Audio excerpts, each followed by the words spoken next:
moi negativamente esta decisión do Goberno, que reiteradamente pedimos que non se levase adiante, que se retirase. Pedimos tamén, o BNG pediu tamén a retirada dos POEM por considerar que a costa galega non é o espazo adecuado para a implantación de parques de eólica mariña. Para empezar, pola escasa dimensión da plataforma continental galega e, en segundo lugar, porque estamos falando de zonas con ecosistemas mariños sensíveis e tamén con caladeiros fundamentais da frota pesqueira do noso país que se verán ameazados exactamente igual que bancos marisqueiros, tendo en conta que haberá tamén unha afectación por parte das liñas de evacuación destes polígonos industriais de xeración de enerxía eléctrica na nosa costa. Hai que sinalar, ademais, que o Goberno español decidiu que prácticamente 50% da potencia eólica que se pode instalar no mar vai precisamente nas costas galegas. En todo caso, temos que denunciar que contra o que reiteradamente solicitou o BNG o Goberno español dá este paso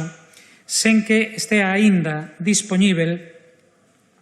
a información científica suficiente como para acreditar que non hai impactos ambientais e socioeconómicos con esta decisión. De feito, temos que sinalar que o 5 de xullo de 2023 o Tribunal de Contas Europeo aprobou un informe sobre enerxía renovável que indicaba que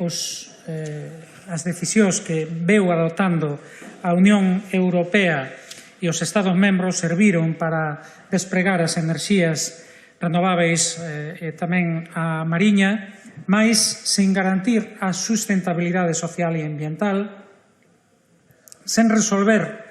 os conflitos derivados da súa explotación e, ao mesmo tempo, indicando que non se estudaron con suficiente profundidade os impactos socioeconómicos que terá o despregamento da eólica mariña. E, por tanto, unha irresponsabilidade por parte do Goberno español e un ataque directo e clarísimo á economía galega, ao sector pesqueiro e marisqueiro, a decisión de continuar adiante, a pesar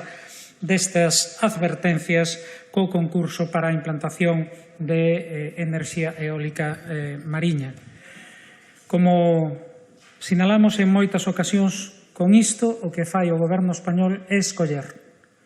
Escolle hipotecar o futuro da frota pesqueira galega, do sector marisqueiro galego, do conxunto do complexo mar-industria,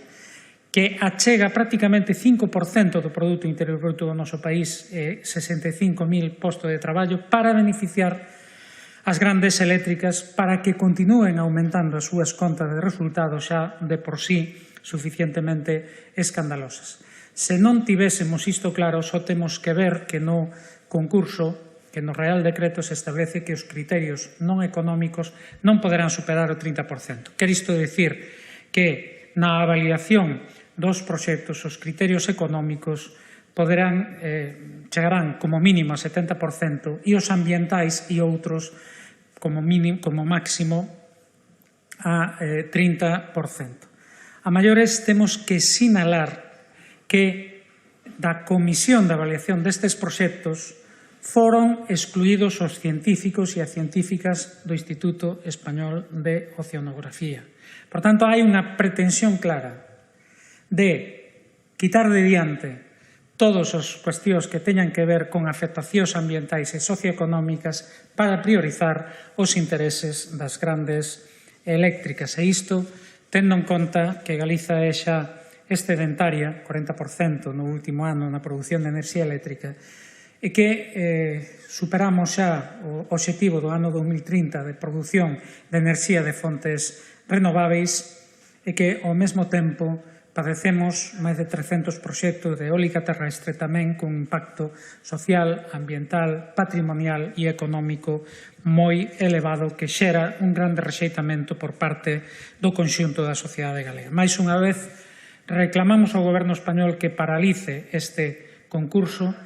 que revise os plans de ordenación de espazos marítimos e que se declare a Costa Galega por a súa especial sensibilidade tanto ambiental como socioeconómica como zona excluída da eólica mariña.